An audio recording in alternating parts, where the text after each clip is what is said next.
Jesus' assurance of paradise, the only way to the Father, and his unity with the Father. John chapter 14 verses 1 to 11, NKJV. 1. The disciples will be in paradise, 1:3, CV 1.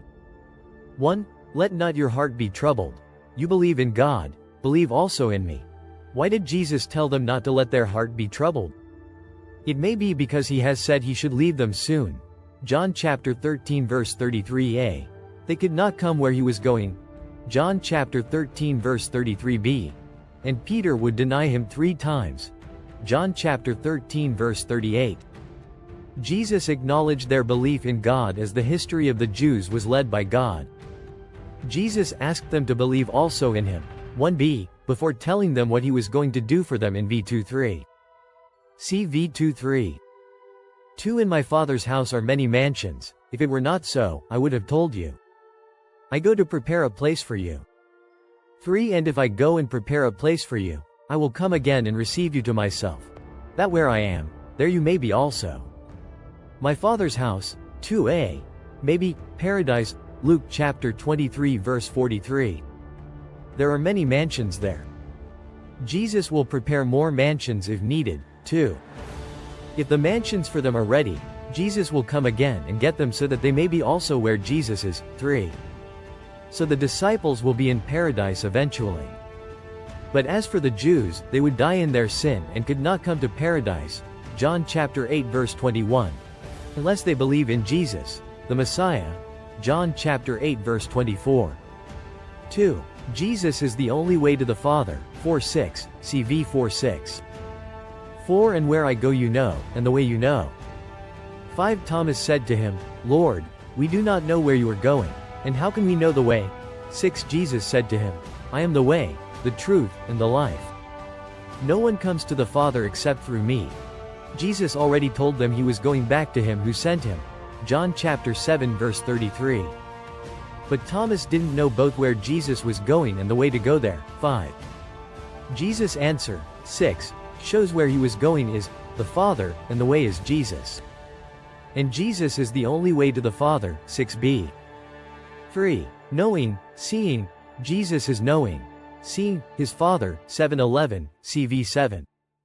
7. If you had known me, you would have known my Father also. And from now on you know him and have seen him. Knowing Jesus is knowing his Father. 7a. The Son is the exact representation of God. See Hebrews chapter 1 verse 3 NIV. And the image of the invisible God. Colossians chapter 1 verse 15. Seeing Jesus is seeing his Father. 7b. CV 8. 8. Philip said to him, Lord, show us the Father, and it is sufficient for us. Even though Jesus said v7, Philip requested Jesus to show the Father. Philip probably wanted to see the Father with his physical eyes, but he is spirit. John chapter 4 verse 24. And invisible and lives in unapproachable light. 1 Timothy chapter 1 verse 16a. Whom no one has seen or can see. 1 Timothy chapter 1 verse 16b. John chapter 1 verse 18a. CV 9:11. 9. Jesus said to him, Have I been with you so long, and yet you have not known me, Philip? He who has seen me has seen the Father, so how can you say, Show us the Father? 10. Do you not believe that I am in the Father, and the Father in me? The words that I speak to you I do not speak on my own authority, but the Father who dwells in me does the works. 11. Believe me that I am in the Father and the Father in me, or else believe me for the sake of the works themselves. Knowing Jesus is knowing his Father. 7a. Philip had enough opportunity to know and experience him. 9a. Experiencing Jesus is experiencing his Father. 9b. When they see the works of God Jesus performed. 10b. 11b. They can see, believe, Jesus is in the Father and the Father in Jesus. 10a. Jesus spoke what the Father who dwells in him commanded him to say. 10b. John chapter 12 verse 49. Jesus asked Philip, Believe me that I am in the Father and the Father in me, or else believe me for the sake of the works themselves. 11. If they don't know for sure yet, they should believe. If they can't believe, they should look at the works of God performed. The object of belief is Jesus who is in the Father and in whom the Father is.